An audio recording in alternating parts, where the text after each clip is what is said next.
Tournez dans Apocalypse chapitre 11, s'il vous plaît.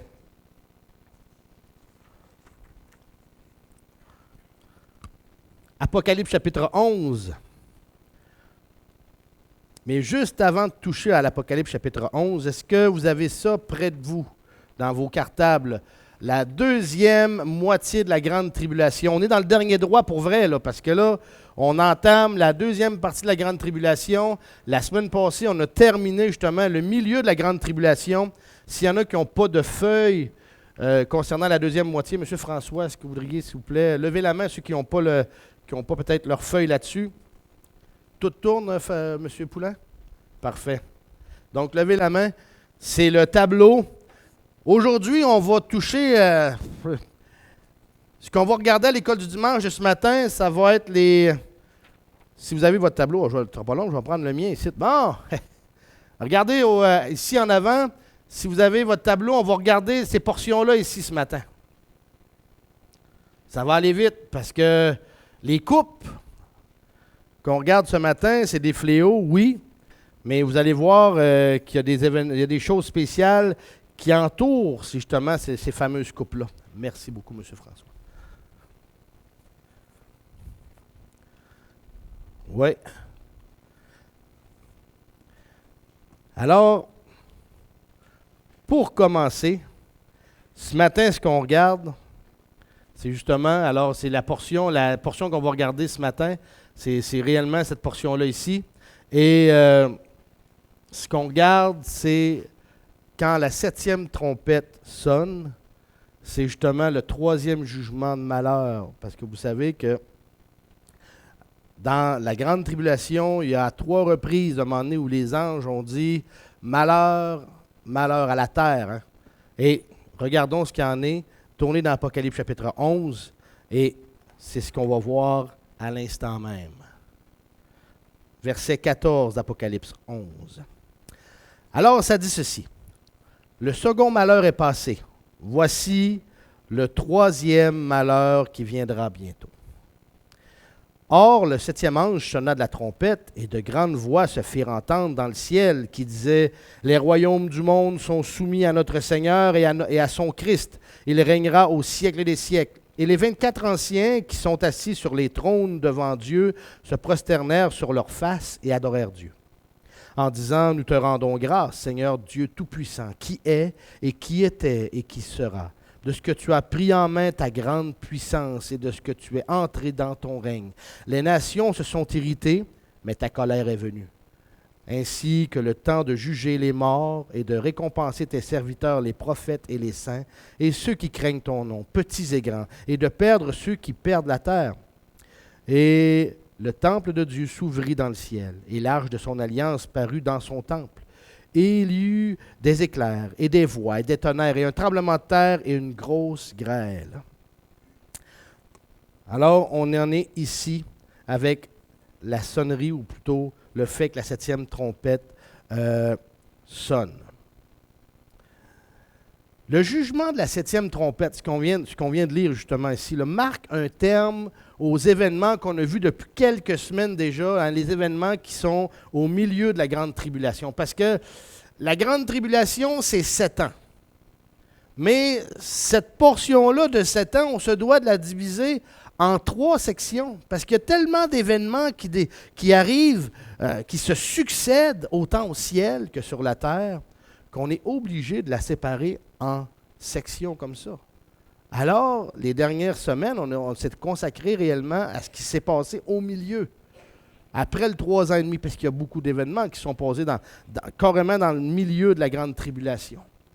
Mais là, tous les événements du milieu tirent à leur fin et on enclenche la deuxième portion, le dernier 3 ans et demi, et ça commence justement avec le fait que la 7e trompette sonne.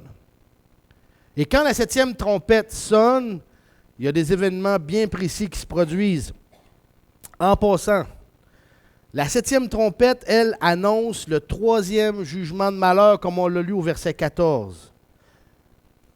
Au son de la fameuse trompette, la 7e trompette, les anges annoncent, justement, proclament que le Messie gagne les royaumes du monde, ou le royaume du monde. Et ces royaumes-là, de quel royaume qu'on parle?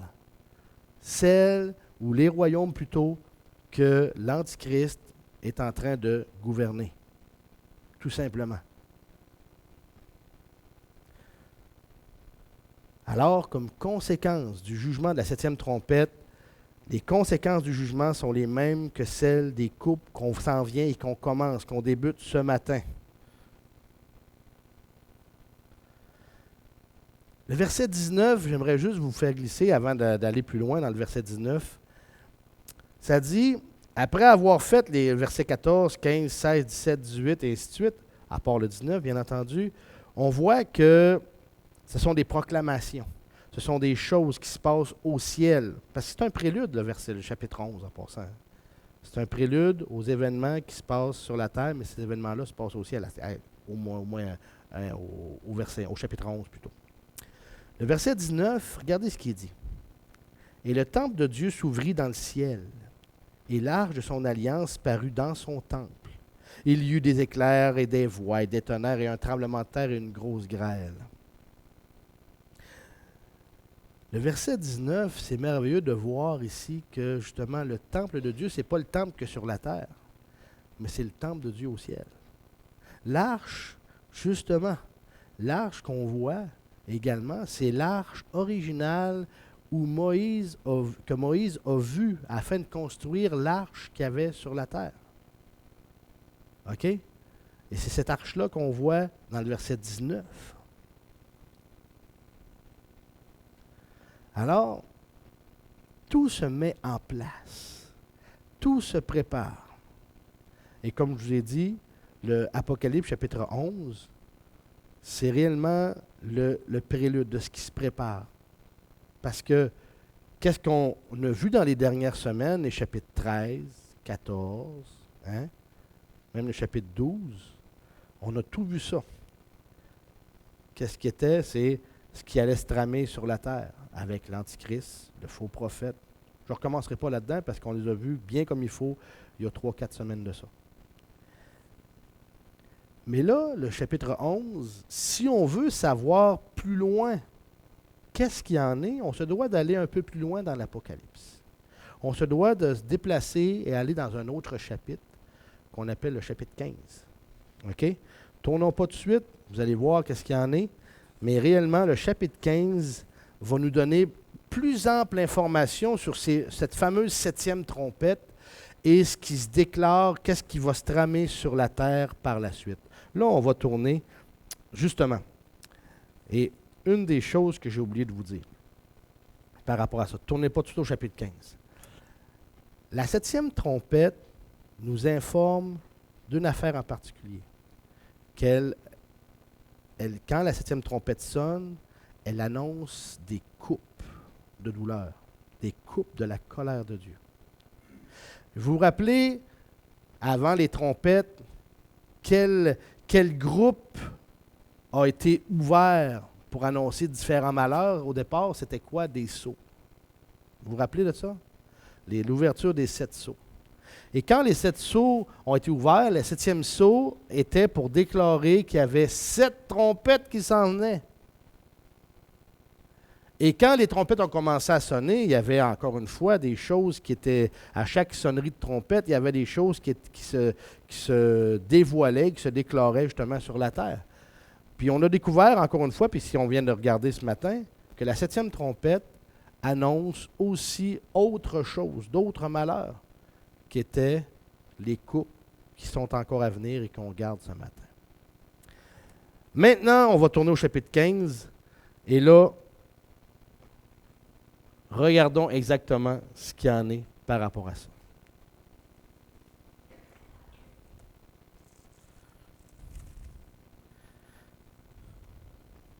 Chapitre 15, verset 1. C'est un court chapitre, le chapitre 15. OK. Ça dit ceci. Et je vis dans le ciel un autre prodige grand et admirable, 7 anges qui tenaient les 7 dernières plaies, car c'est par elles que s'accomplit la colère de Dieu. Je vis aussi comme une mer de verre mêlée de feu, et ceux qui avaient vaincu la bête et son image et sa marque et le nombre de son nom qui se tenaient sur la mer de verre, ayant les harpes de Dieu. Et ils chantaient le cantique de Moïse, serviteur de Dieu, et le cantique de l'agneau, en disant: Tes œuvres sont grandes et admirables, ô Seigneur Dieu, Tout-Puissant. Tes voies sont justes et véritables, ô Roi des saints. Seigneur, qui ne te craindrait et ne glorifierait ton nom, car tu es le seul saint. Aussi, toutes les nations viendront et se prosterneront devant ta face, parce que tes jugements ont été manifestés. Après cela, je regardai, et voici le temple du tabernacle et du témoignage s'ouvrit dans le ciel. Et les 7 anges qui tenaient les 7 plaies sortirent du temple, vêtus d'un lin pur et éclatant, et saints, vêtus de la poitrine autour de la poitrine de ceintures d'or. Puis un des 4 animaux donna aux 7 anges 7 coupes d'or pleines de la colère du Dieu qui vit au siècle des siècles. Et le temple fut rempli de fumée à cause de la gloire de Dieu et de sa puissance. Et personne ne put entrer dans le temple jusqu'à ce que les 7 plaies des 7 anges furent accomplies. OK. Ouf. Là, c'est quelque chose qui devient réellement... N'oubliez pas une chose, que ces coupes-là, c'est réellement des coupes spéciales parce qu'ils sortent directement du temple de Dieu. Contrairement aux sceaux, contrairement aux trompettes. OK? Et on va voir qu'est-ce qu'il y en est par rapport à ça. Les coupes qu'il y a là, justement, on va voir que chaque coupe a une utilité particulière. C'est réellement destiné à un groupe particulier ou plutôt à un ensemble de choses particulières par rapport à ça. Et on voit qu'est-ce qu'il y en est par rapport à ça, c'est que ces coupes-là vont accomplir ce qui a été commencé avec les sceaux et les trompettes. Vous allez voir, c'est assez spécial parce que même à travers mon étude, moi-même, je n'avais jamais réalisé que ces coupes-là viennent terminer le travail complètement. C'est pour ça qu'il est dit dans le chapitre 11 tout à l'heure, quand il disait « malheur ». Parce que ça va être réellement épouvantable. Ça va être un temps, là, les derniers 3 ans et demi vont être encore pires que la toute première partie de la grande tribulation. Ça va être cataclysmique, purement et simplement. Regardez ce qu'il y en est, et on va commencer justement avec ce fameux, les jugements des coupes par rapport à ça. Le verset 2 d'Apocalypse.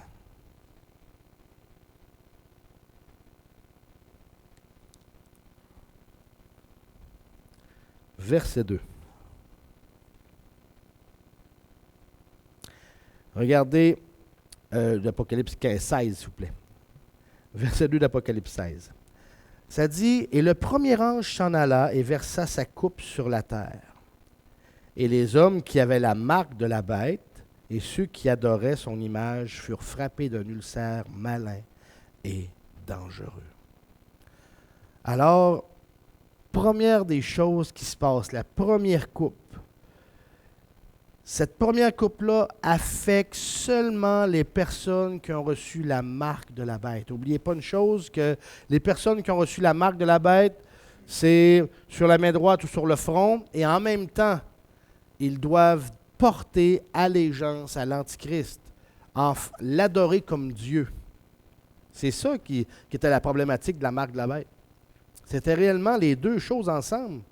C'était d'adorer l'Antichrist comme Dieu, donc rejeter toute autre divinité et de recevoir ce signe-là, soit un signe, soit il y en a qui disent une puce, peu importe qu'est-ce qu'il y en est, mais c'était les deux ensemble. Et la première coupe va s'attaquer simplement à eux, seulement à eux. Étant donné que, il ne faut jamais oublier une chose, que les chrétiens, ceux qui vont passer à travers la deuxième partie de la Grande Tribulation, justement, les chrétiens sont déjà dans la tourmente. Parce qu'on sait une chose, que l'Antichrist leur fait la guerre à outrance. Il veut se débarrasser d'eux autres. Alors, puis, encore une fois, n'oubliez pas que ceux qui n'ont pas la marque de la bête ne peuvent plus ni acheter ni vendre. Et n'ont plus accès à quoi que ce soit. Alors, ça devient. Les chrétiens, ceux qui vont recevoir Christ, à ce moment-là de l'histoire, ça va être aux yeux du monde des parias, purement et simplement. Alors, c'est la première des choses qu'il faut comprendre, c'est que la première coupe affecte seulement les personnes qui ont reçu la marque de la bête. Ils vont être atteints d'un ulcère malin et douloureux de la peau. Première des choses, donc une très, très grave maladie. Deuxième coupe, verset 3 de Apocalypse chapitre 16. Le second ange versa sa coupe dans la mer, qui devint comme le sang d'un mort, et tout ce qui avait vie dans la mer mourut. La deuxième coupe, le reste des océans sera transformé en sang et toute vie aquatique s'éteindra. Quand je vous dis que les coupes viennent compléter ce qui a été commencé avec les sceaux et les trompettes, quand la deuxième trompette, là on va revenir aux trompettes, quand la deuxième trompette a sonné, il nous est dit qu'un tiers des océans avait été affecté. OK? Quand c'était la deuxième trompette. Donc, ça avait commencé. Mais là, la coupe nous dit au verset 3, le second ange versa sa coupe dans la mer, qui devint comme le sang d'un mort. Et un tiers, une demi, tout ce qui avait vie. Les poissons, les baleines, tout ce que vous pouvez imaginer qu'il y a dans la mer, tout ce qui avait vie dans la mer mourut. La coupe vient compléter ce que la trompette avait commencé. C'est grave, là, ça va être épouvantable. N'oubliez pas une chose, que tout ce qu'il y avait pour pêcher, pour nourrir les populations avec les bancs de pêche, puis les homards, puis tout ce que vous pouvez penser au niveau de la nourriture, là, ça va être une crise mondiale. Là. Purement mondiale par rapport à ça. Là. Alors, deuxième coupe, c'est au niveau des océans. Troisième coupe maintenant, les versets 4 jusqu'au verset 7. Le troisième ange maintenant versa sa coupe sur les fleuves et sur les sources d'eau, et ils devinrent du sang. Et j'entendis l'ange des eaux qui disait, « Tu es juste, Seigneur, qui est et qui était et qui sera saint, parce que tu as exercé ces jugements, parce qu'ils ont répandu le sang des saints et des prophètes, tu leur as donné du sang à boire et ils le méritent. » Et j'en entendis un autre du côté de l'autel qui disait, « Oui, Seigneur Dieu Tout-Puissant, tes jugements sont véritables et justes. » Ouf! Alors, on vient de voir ici que toutes les sources... On va recommencer, voir verset 4. Donc, il dit, sur les fleuves et sur les sources d'eau. Donc, on est encore au niveau planétaire. Encore au niveau planétaire. Encore une fois, au niveau des trompettes, si on retourne aux trompettes, la troisième trompette annonçait qu'un tiers des eaux douces avait été détruite. Lors du jugement de la troisième coupe, c'est le reste de l'eau douce des fleuves, comme on dit, sur les fleuves et sur les sources d'eau. Les sources d'eau, là, vous savez, des fois, on se promène sur le bord des petits chemins, puis il y a des veines d'eau, hein, que des fois, des cultivateurs ont installées, puis ça coule en permanence. Dites-vous une chose, que ça va être du sang qui va sortir de là, point final. Il n'y aura plus de veine d'eau où c'est que ça va être de l'eau potable pendant ces 3 ans et demi-là. Les fleuves sur lesquels, ou bien les rivières sur lesquelles les villes souvent sont connectées pour avoir l'eau de la ville, plus rien de comestible. Plus rien. Alors imaginez encore une fois, vous savez, on vient de parler de la mer qui avait tout ce qui était de nourriture, c'était fini. Mais imaginez que les sources d'eau et les fleuves, où c'est qu'on va pêcher. Tu sais, peut-être que les populations vont se penser, on va se rabattre sur les petites rivières, on va aller faire notre pêche là. Si ça tombe en sang, qu'est-ce qui arrive? Hein, l'extension de tout ça, c'est quoi? C'est que la vie arrête complètement aussi. Donc, les truites de rivière, puis ainsi de suite, plus de nourriture. Plus de nourriture.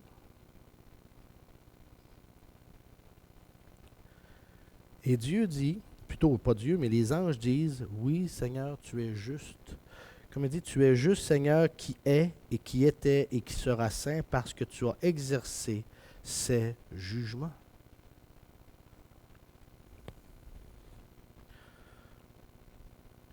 Ces jugements-là, comme on vient de dire, le troisième couple, 2 anges parlent après que la coupe a été versée. 2 déclarations. Comme je viens de dire, la première déclaration qu'on vient de lire provient de l'ange des eaux qui proclame la justice de Dieu émanant du jugement, parce que l'homme a versé le sang des prophètes et des saints, alors l'eau qu'il aura à boire sera transformée en sang. En voulant dire, tu étais tellement assoiffé de sang en tuant mes prophètes et mes saints, mais tu vas boire. Tu vas boire de ce sang-là. Deuxième déclaration, celui qui est au niveau l'ange à côté de l'autel, au verset 7, qui disait « Oui, Seigneur Dieu Tout-Puissant, tes jugements sont véritables et justes. » Ça provient de l'autel, comme je l'ai dit, et confirme elle aussi la justice divine qui transparaît à travers ces jugements-là. Ça ne sera pas un cataclysme naturel ou bien, comme aujourd'hui, il y en a qui disent « Ah, le réchauffement de la planète ou les changements climatiques. » Non, c'est réellement un changement, un jugement divin. Point final. Il n'y aura rien de naturel dans ce qui va se tramer là. Rien. Continuons maintenant. 4e jugement des coupes. Apocalypse chapitre 16, verset 8. Apocalypse chapitre 16, verset 8, ça dit ceci. Et le 4e ange versa sa coupe sur le soleil, et il lui fut donné de brûler les hommes par le feu. Et les hommes furent brûlés par une grande chaleur, et ils blasphémèrent le nom de Dieu, qui a puissance sur ses plaies, et ils ne se repentirent point pour lui donner gloire. Ouf! 4e coupe. On revient encore aux trompettes. Hein, la série de jugements qu'il y a eu avant les coupes. La 4e trompette avait affecté du tiers de sa lumière le soleil et la lune. Donc, la trompette faisait en sorte que le soleil s'était obscurci du tiers de sa lumière et la lune aussi.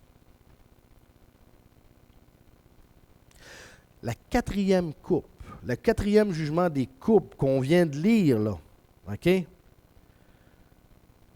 Ça va toucher encore le soleil, mais là, ce ne sera pas pareil. Là, ça va être que sa température va augmenter à un tel point que les hommes vont être brûlés par la chaleur du soleil. Carrément. Ça dit, et les hommes furent brûlés par une grande chaleur. Alors, nous autres, on est du Nord. C'est quand les gens voyagent et s'en vont dans les pays chauds, dans le Sud, eux autres, il y en a qui trouvent qu'à 35, c'est chaud. OK? Moi, je trouve ça très chaud.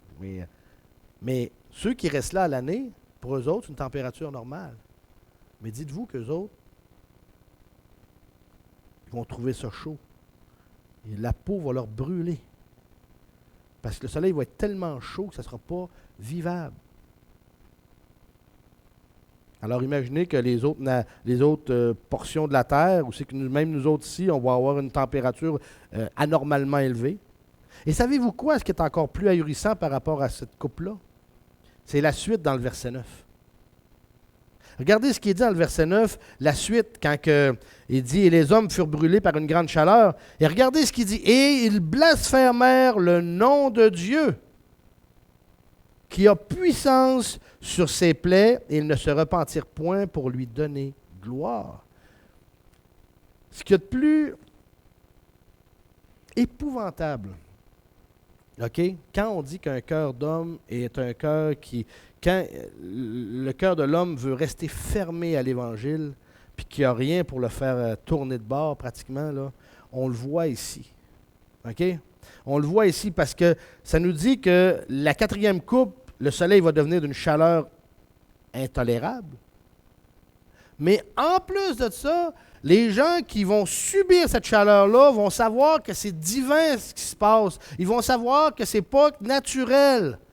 Et qu'est-ce qui va s'en traduire de ça? C'est qu'au verset 9, ça dit « Et ils blasphémèrent le nom de Dieu, et ils ne se repentirent point pour lui donner gloire. » Plutôt que de dire « Seigneur, maintenant je te demande pardon, je reconnais que ta puissance est là, puis elle agit d'une façon souveraine », ils vont lever le poing au ciel.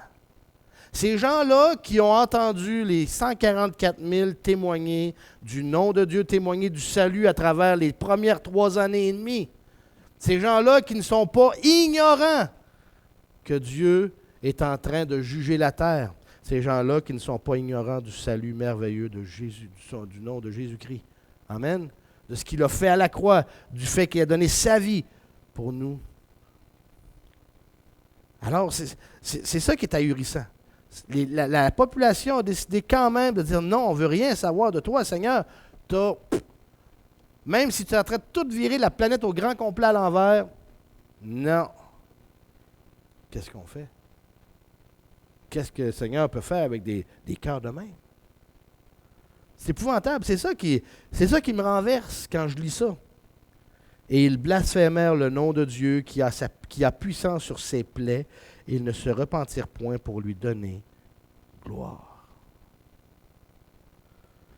C'est atroce.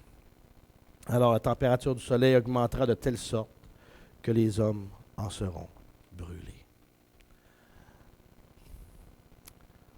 Pour ce matin, je touche à la 5e coupe.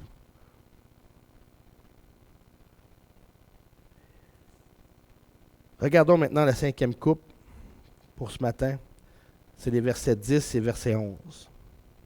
Ça dit « Le 5e ange versa sa coupe sur le trône de la bête, et son royaume devint ténébreux, et les hommes se mordaient la langue de douleur.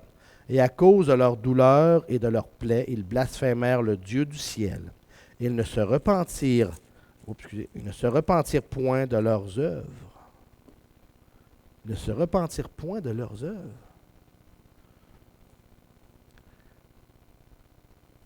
On revient encore aux trompettes. Les trompettes, la 5e trompette, ou plutôt le 5e jugement de la trompette, ou des trompettes, avait causé le 3e obscurcissement de la terre. OK? Un événement d'obscurcissement, c'était la 3e fois que ça se produisait. La 5e coupe vient parachever cet obscurcissement-là parce qu'il y a encore quelque chose qui se rajoute dans le fait que ça s'obscurcit. En passant, la 5e coupe qu'on regarde, c'est le 4e obscurcissement dans la grande tribulation. C'est la 4e fois qu'il y a réellement une noirceur surnaturelle qui se produit. Et ce 4e obscurcissement-là va toucher tout le royaume de la bête. Et vous savez une chose, que la bête est en train, on l'a vu dans le milieu de la grande tribulation, elle atteint son apogée au niveau politique, elle contrôle la planète au complet. Sauf un territoire qu'on va voir dans les semaines qui s'en viennent. Un territoire, et c'est spécial, il y a 3 nations dans le coin du Moyen-Orient où c'est que l'Antichrist ne contrôle pas complètement, ou plutôt contrôle pas comme territoire. On pourrait dire la Jordanie actuelle Pour la simple et unique raison, on l'a vu il y a 2 semaines de ça, que la nation d'Israël s'y sauve. Elle s'enfuit. Elle s'enfuit là. Elle s'en va se cacher. Alors, c'est la région où c'est que l'Antichrist ne contrôle pas encore. Mais tout le reste de la planète tombe dans l'obscurité. Et elle tombe tellement dans l'obscurité que, justement, ça dit au verset 10, justement, que les hommes se mordaient la langue de douleur. Tellement cette obscurité-là était palpable. Pourquoi ils se mordaient la langue de douleur? C'est une bonne question. Mais on voit que c'est complètement surnaturel ce qui se passe là comme événement. Et qu'est-ce que ça conduit les hommes, cette douleur-là? Regardez au verset 11. Et à cause de leur douleur et de leur plaie. N'oubliez pas une chose, que la coupe d'avant, ces hommes-là ont été brûlés. OK? Alors, c'est encore dans le... ils sont encore en train de guérir le bobo. OK? Et quand la 5e coupe, où c'est que l'obscurité arrive, ça fait encore plus mal. Mais il y a quelque chose qui se passe avec ces hommes-là. Verset 11. Ils blasphémèrent le Dieu du ciel et ils ne se repentirent point de leurs œuvres. Il n'y avait rien à faire. Rien à faire avec ces gens-là, malgré la chaleur du soleil, malgré toutes les coupes, bien entendu, malgré la 4e coupe, la chaleur du soleil, malgré la 5e coupe, les ténèbres quasiment à découper au couteau, puis qui sont dans les douleurs, ils ne veulent rien savoir de Dieu. Rien.